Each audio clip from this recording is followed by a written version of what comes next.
الباترون قال الوحده كانت هنا قال له المغاربه غير حمير غير حمير سي لا بلوي il va tomber ici la pluie il va tomber ici. Et ce que vous ne pouvez pas sentir derrière votre écran, c'est la forte odeur d'humidité qu'il y avait dans cet endroit. Honnêtement, la dernière fois que j'avais senti ce genre d'odeur, c'était pour un reportage en prison. احنا كنخدموا له السبت كنخدموا له الحد في الاعياد ديالهم كنخدموا لهم حنا ما كنجلسوش نهائيا كاين النهار اللي كنضربوا فيه حتى ل 11 ساعه 12 ساعه فوقاش ما جا كيقول لك خدم كتخدم. Ce qu'on a découvert dans cette enquête nous a choqués. Une exploitation de pommes dans le sud-ouest où des Marocains travaillent sans relâche pour un salaire de misère. Un endroit où ils dorment à plusieurs, dans un taudis infesté de souris et couvert de moisissures. انا راني كثر من الحبس عرفتي نكون في الحبس وما نكونش هنايا انا مرت هنايا نفسيا انا مرت هنايا. Et ils cueillent des pommes que vous connaissez bien, comme les Granny ou les Pink Lady. On a rencontré Java et Ahmed, des saisonniers marocains qui nous ont raconté l'enfer qu'ils vivent depuis des années. On a pu réunir des centaines de documents, photos, vidéos, enregistrements, contrats de travail qui attestent des irrégularités dans cette affaire. Et ce que vous allez voir, ça ressemble beaucoup à de l'esclavage moderne. Et si vous parlez, de toute façon, vous ne retrouvez pas de travail. Et le pire, certains auraient payé 14 000 € au Maroc pour se retrouver dans cet enfer. Et je vous l'annonce, l'enquête n'a pas plu à tout le monde.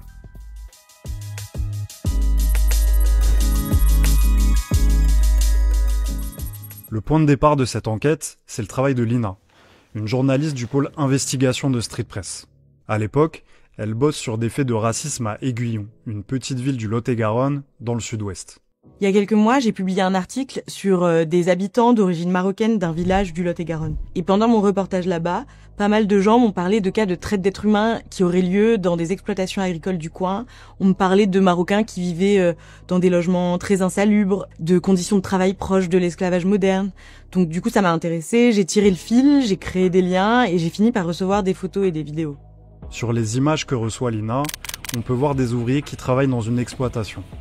Ils ramassent des pommes, ils conduisent un tracteur, on voit ce qui a l'air d'être leur quotidien. Il y a aussi des vidéos de logements qui ont l'air complètement vétustes. Et quand on regarde de plus près ensemble, on tombe sur des photos de liasses de billets, plusieurs milliers d'euros. Et il y a une scène qui nous a particulièrement intrigués avec Lina. On y voit une femme proposer de l'argent en liquide à des hommes autour d'elle. Allez, qui veut 200 €? Alors, je donne 200 € à tout le monde. Ok? Alors, tac, tac, tac. Yacine, est-ce que tu veux 200 €? 50? Tu veux même pas 50? Ok. Cette vidéo et toutes ces images, elles ont été filmées ici, sur une exploitation de pommes à la sortie de Villeneuve-sur-Lot dans le département du Lot-et-Garonne. Donc pour comprendre tout ce qu'il s'y passe, c'est là qu'on commence notre enquête.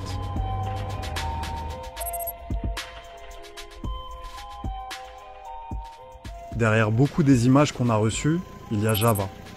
Il est marocain et il a 40 ans. Il a pris beaucoup de risques pour accumuler des preuves et nous parler. Ça, on va vite le comprendre. Il nous a donné rendez-vous dans un des logements qu'on voit dans les vidéos. Java, comme une petite trentaine d'autres ouvriers marocains, dort sur l'exploitation, à quelques mètres des champs, mais aussi du logement du patron. Donc quand on arrive, on gare les voitures sur le bas-côté, les phares éteints à plusieurs centaines de mètres. Et pour que vous compreniez bien la peur de Java à ce moment-là d'être vu avec des journalistes, on a été obligé de se cacher derrière la voiture parce que quelqu'un quittait l'exploitation à ce moment-là, on n'a pas pu identifier qui c'était. J'ai juste pu prendre des images à l'arrache avec mon téléphone quelques minutes après. Il fait nuit noire, on marche au milieu des pommiers sans un bruit en suivant Java. On s'apprête à découvrir le logement dans lequel il vit. Mais il y en a 5 personnes avec moi ici. Mais maintenant, il est parti au Maroc. Il va rester juste moi qu'il va rester ici tout seul. Mais on est deux, il va dormir là-bas. On est ici. Et moi là-bas. L'avant, il a plu. Tu ne dormiras pas ici. C'est toute la nuit, il ne va pas dormir ici. Regarde ici, tout est... il va pour ça. Mais tu regardes, si la pluie, il va tomber ici. La pluie, il va tomber ici. Il y a de l'eau Ah, il y en a de l'eau, il va entrer ici. Oui, oui, il va entrer ici. Il y en a de l'eau, il va entrer ici. Et moi, il va pousser. Ça y est, c'est pour moi. Ouais. Et tu regardes, ça, c'est vraiment, ça, c'est la mesure. Moi, il va pourrir ici. Vous le voyez sur les images pendant que Java continue de nous faire la visite, tout est insalubre ici. Ça aussi, les robinets, tout est cassé. La salle de bain, la douche, tous les murs ont des traces de moisissure. Et pour aller aux toilettes, il faut sortir dans un hangar à côté en pleine nuit, les pieds dans la boue. C'est la toilette. Et ce que vous ne pouvez pas sentir derrière votre écran, c'est la forte odeur d'humidité qu'il y avait dans cet endroit. Honnêtement, la dernière fois que j'avais senti ce genre d'odeur, c'était pour un reportage en prison. Le linge qui sèche, les murs moisis, ça a l'air impossible d'habiter en bonne santé ici. Comment Java s'est retrouvé à vivre dans ces conditions, loin de son pays? On s'est posé avec lui pour comprendre son histoire. Mais moi, il va rentrer ici en 2005. Mais pour travailler pour la famille. تسمى في المغرب ما كاينش شي خدمه اللي غادي نخدمو. انا جيت لهنايا باش نحسن الوضعيه ديالي، ولكن انا جيت لهنايا استغلوني بزاف. انا ما عارف والو.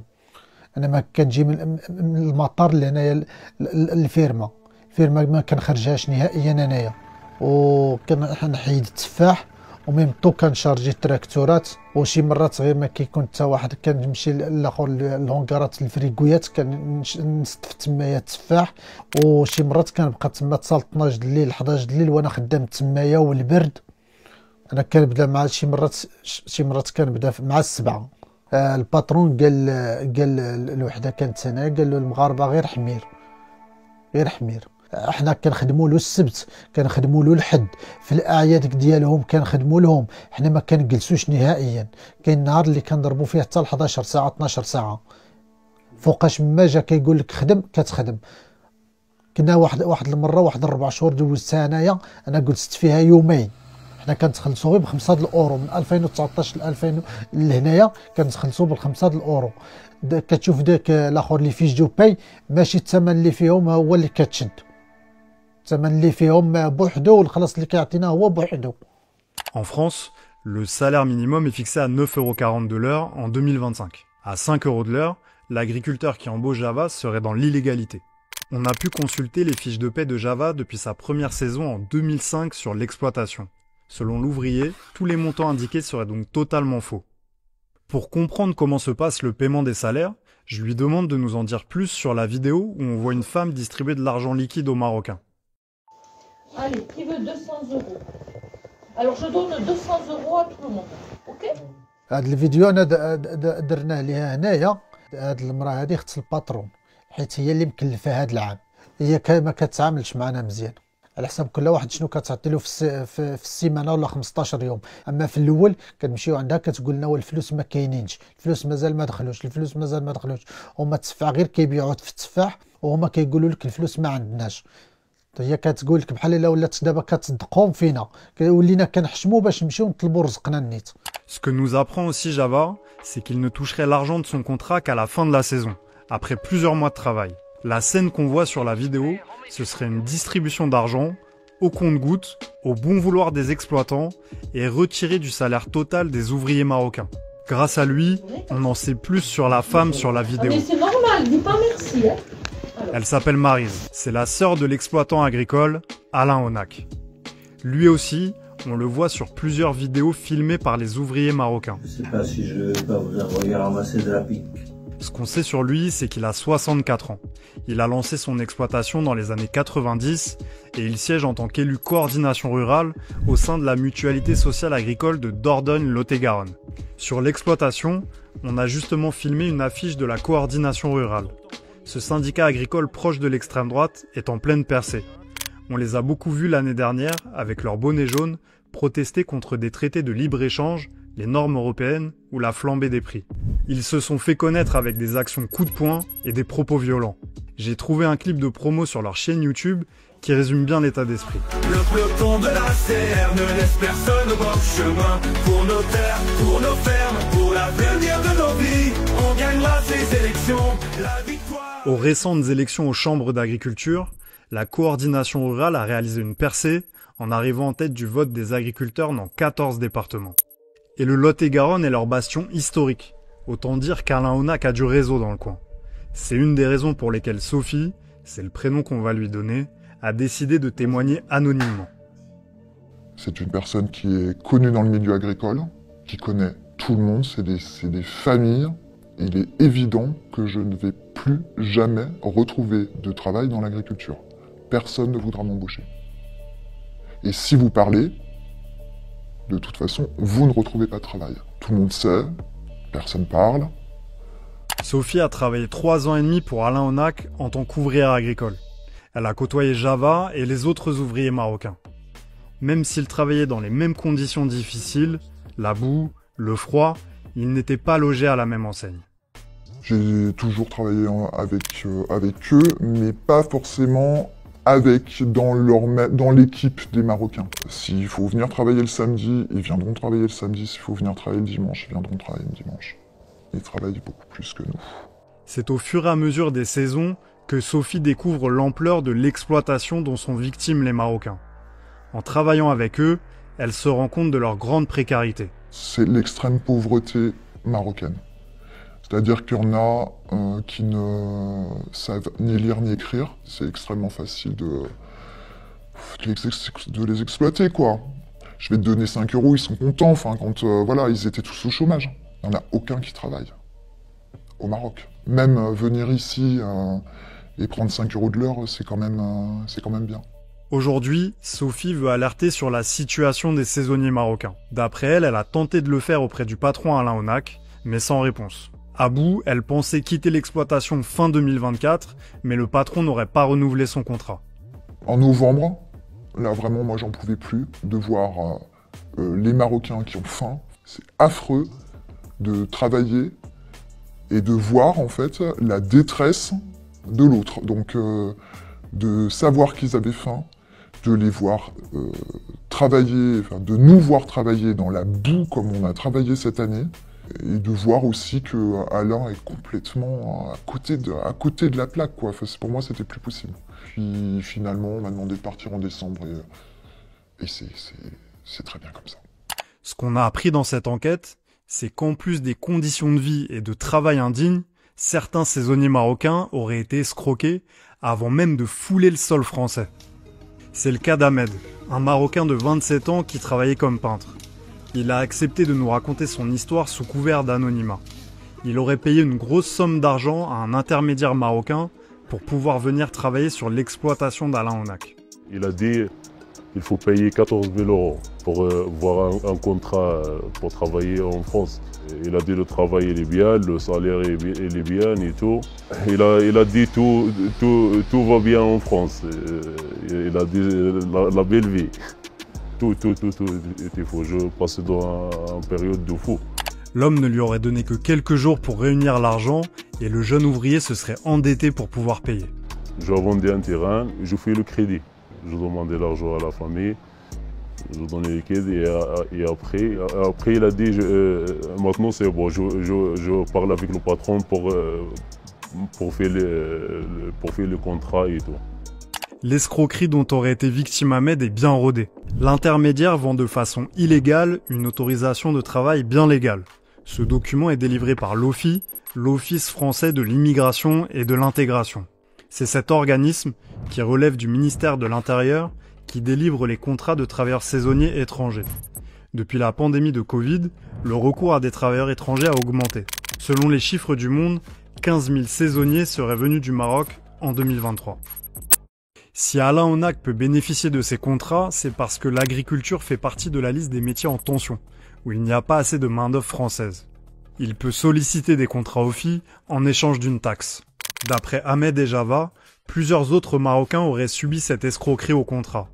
Au téléphone, Lina a réussi à joindre 2 anciens saisonniers. Tous les deux travaillent aujourd'hui en Espagne. Ils confirment nos éléments. Salaire en dessous du minimum légal, heures supplémentaires non payées, conditions de vie indignes et les fameux 14 000 € pour être embauché. Ah, n'est pas facile, c'est très froid et travailler le samedi et les dimanches. La maison n'est pas une bonne maison. Petit, en chambre, 6 personnes. La toilette, il n'y a pas la toilette. Et vous avez payé pour aller en France? Oui. Combien? 14 000 €. الكونطرا دايرنا 1500 مي الخلاص ما كنشدوش 1500 زعفت مي هضرت معاهم ما كيريبونديوش ما صافي ما بغاوش يعطيوني انا ما كنتش عارف فين نمشي ديكلاري ولا شي حاجه ما عارفش الصالير انا باش طلعت ماشي هو باش خدمت ما غاديش توفر لي هذيك الحياه اللي باغي انايا. À ce stade, la question qui se pose, c'est qui est ce fameux intermédiaire qui aurait demandé 14 000 €. Grâce au témoignage qu'on a reçu, on a pu l'identifier. Il s'appelle Mimoun A. Regardez, on a même filmé son nom au-dessus d'un lit sur un logement de l'exploitation. Ce que l'on sait sur lui, c'est qu'à la base, il était ouvrier agricole comme les autres. Évidemment, on aurait aimé lui parler, lui poser des questions sur tout ça, mais on n'a jamais eu de réponse, ni par téléphone, ni sur les réseaux sociaux. Ce que l'on sait aujourd'hui, c'est qu'Ahmed et Java auraient tous les deux porté plainte pour traite d'êtres humains. Selon leur avocat Quentin Desbril, qu'on a pu rencontrer à Bordeaux, l'appât du gain serait la motivation des agriculteurs soupçonnés de traite. Pour eux, ce ne sont que de la main-d'œuvre. Et on oublie l'aspect humain, en fait. On les réduit finalement à la condition de choses avec une utilité uniquement économique. Combien d'ouvriers marocains ont subi ce calvaire? Est-ce qu'Alain Onak était au courant des sommes demandées par Mimoun, comme nous l'ont expliqué certains ouvriers? Pourquoi n'a-t-il pas réagi? C'est les questions qu'on a voulu poser directement au producteur de pommes. Alors on l'a appelé. Allô? Oui, bonjour monsieur Onak. Il a d'abord commencé par nous répondre, notamment sur son recours à des saisonniers marocains. Oui, les ramasseurs, je fais ramasser les pommes par des Marocains, oui, pourquoi? Ça fait combien de temps que c'est le cas? Ah ben, ça fait un moment déjà. Ouais, ça fait plusieurs années, plusieurs dizaines d'années. Oui. Et à partir de là, quand on a commencé à aborder la question du salaire et des conditions de travail des saisonniers, on n'a eu le droit qu'à une réponse. Ouais. En boucle. Et alors? Ouais, et alors? Ouais, et alors? Oui, et alors? Finalement, il nous a raccroché au nez 2 fois. Et quelques jours plus tard, j'ai eu plusieurs appels en absence d'Alain Onak. Et quand j'ai voulu le rappeler très rapidement, j'ai reçu ce message. Il faut savoir que plusieurs sources nous ont expliqué que l'agriculteur aurait des problèmes de santé qui l'empêchent de gérer son exploitation. Donc pour avoir des réponses, on s'est tourné vers Maryse Onak, la sœur de l'agriculteur. On aurait aimé comprendre son rôle dans l'exploitation, mais elle n'a pas souhaité nous répondre là-dessus. Moi, monsieur, je réponds aux gens quand c'est la police qui m'interroge, quand c'est un juge, mais les médias, monsieur, c'est quoi les médias, honnêtement? Sur les vidéos où on la voit distribuer de l'argent au compte-gouttes aux saisonniers, pour elle, tout est en règle. Écoutez, on a une vidéo, par exemple, qui est prise par un saisonnier marocain, où on vous voit distribuer de l'argent en liquide. Est-ce que vous pouvez expliquer cette scène qu'on a consultée? Parce que les employés sont payés en espèces, j'ai tous les bons du Crédit Agricole, et le Crédit Agricole à Villeneuve a toutes les fiches de paie. Sur le montant réellement touché par les saisonniers marocains, elle n'a pas souhaité nous en dire plus. Et sur les logements insalubres, voilà sa réponse. Je ne sais pas quoi vous dire, sinon au départ, ils étaient dans une maison neuve. Malheureusement, on n'en a pas appris beaucoup plus avec cet appel, et elle a refusé nos demandes de rencontre. Mais en travaillant sur l'exploitation des saisonniers marocains chez les Onak, on s'est rendu compte que le cas était loin d'être isolé dans le département et la région. En décembre, au tribunal d'Agen, une agricultrice a été condamnée à 3 ans de prison et 50 000 € d'amende pour traite d'êtres humains. Quelques jours plus tôt, un couple avait été écroué après le dépôt de plainte de 22 victimes pour le même motif. Ces derniers temps, on a vu une multiplication des cas dans la presse locale. D'après les avocats et les spécialistes de la traite d'êtres humains avec lesquels j'ai échangé, ces dérives, elles sont liées au contrat saisonnier lui-même. C'est-à-dire que ce contrat, il entraîne une double subordination. Le travailleur, il est doublement dépendant de son patron. D'un côté, il dépend de lui pour son emploi, son salaire, donc avec lequel il va vivre, se nourrir. Et de l'autre côté, il dépend de son patron pour son titre de séjour, son droit à rester en France. Du coup, forcément, ça entraîne des abus. Par exemple, en cas de contestation du travailleur concernant ses conditions de travail, le patron peut menacer de le renvoyer dans son pays en ne renouvelant pas son contrat. Ce qu'explique Lina, c'est ce qu'il se serait passé pour Ahmed. Après avoir protesté contre le salaire proposé par Alain Onac, il n'a plus travaillé sur l'exploitation l'année suivante. Il a réussi à rebondir en trouvant un CDI dans le domaine du bâtiment. Il a même fait une demande de titre de séjour salarié, mais ce qu'il ne savait pas, c'est qu'il était légalement tenu de retourner au Maroc après la fin de son contrat saisonnier. Et c'est pour ça qu'en novembre 2024, il a reçu en réponse à sa demande une OQTF, une obligation de quitter le territoire français. Son avocat Quentin Desbril nous a expliqué que s'il était reconnu victime de traite d'êtres humains, son OQTF pourrait être annulé et il pourrait obtenir son titre de séjour. Java n'a jamais osé protester comme l'a fait Ahmed. Il avait peur de ne plus pouvoir travailler et de ne pas toucher son argent. D'ailleurs, quand on l'a filmé fin janvier, il attendait encore sa paye. Et quelques jours après notre passage, Maryse est venue lui apporter de l'argent en liquide. On entend la transaction sur cet enregistrement. 1, 2, 3, 4, 5. Là, tu as 400. Ouais. 400. Bon, mais je te donne que 400 parce que là, il me manque 10 euros. Ils ont oublié de donner 10 euros parce que Claudine m'a donné la liasse. Ouais. Donc, ok. Donc, je t'aurais donné 1900. Ouais. On est ok? Et demain, je te donne le reste. Ça roule? Allez, ça marche. Allez, à demain. Je l'aurai que demain, le reste. D'accord, juste demain, d'accord, Marie. Demain, voilà. Parce qu'on peut retirer que 2000 par jour. On peut pas faire mieux. D'accord, c'est bon. Allez. Ce jour-là, Java aurait reçu un peu moins de 2000 euros en liquide. Le lendemain, la sœur de l'exploitant reviendra lui donner 2000 euros. En tout, il affirme avoir reçu 5700 euros pour 6 mois de travail, loin, très loin du minimum légal. Le jour du tournage, on a senti beaucoup d'émotions dans le témoignage de Java. Comme une libération après 20 ans de travail et de vie dans ces conditions indignes. 20 عام وهما كيستغلوني ماشي غير راه ضحكوا عليا بمعنى الكلمه راه نص د العمر ديالي راني دوزتو انايا معاهم انا راني جيت لهنا لقيت ولدو راه مازال صغير كنت كنلعب معاه مازال صغير دابا راه ولا راجل تبارك الله دابا راه عندي 40 عام راه النص ديال الحياه ديالي راه مشى معاهم انايا راه من نهار جيت انايا راه لقيتو والو مازال ما عنده حتى حاجه دابا الفيرما ولات كبرات تبارك الله راه لقيت دابا راه ولا عنده اكثر من نص داكشي اللي لقيت عنده انايا. À la mi-février, Java est retourné dans son village au Maroc, au nord du pays. Il nous a envoyé ces images où on le voit chez lui. Pour la première fois en 20 ans, il ne compte plus revenir travailler pour Alain Onac à Villeneuve-sur-Lot. Et il espère éviter à d'autres d'être pris dans cet engrenage. انا كنقول للدراري اللي في المغرب باش يشري الكونطرا دابا 14 مليون غيجي لهنايا ديك 14 مليون غيمشي يدير بها مشروع في بلادو يجلس حسن له اما اللي جا هنايا ب 14 مليون ما خصوش يسكت على هذا الشيء هذا كما سكت عليه انايا انا سكت على هذا الشيء بزاف حتى دابا عاد فقت انايا. C'est la fin de cette vidéo, merci à vous de l'avoir regardé jusqu'au bout. Je vous conseille d'aller lire l'article de Lina sur streetpress.com et de suivre son travail. Un grand merci à Maria qui a traduit les échanges qu'on a eus. Grand merci aussi à Samuel qui était avec moi derrière la caméra sur le terrain et à Caroline qui a fait toutes les animations que vous avez pu voir dans cette vidéo. Une enquête comme ça, c'est plusieurs semaines de travail. Alors dites-nous si vous voulez en voir plus sur la chaîne. Si vous avez des informations à nous faire remonter, n'hésitez pas. L'adresse mail c'est rédaction@streetpress.com. N'oubliez pas de vous abonner et je vous dis à bientôt.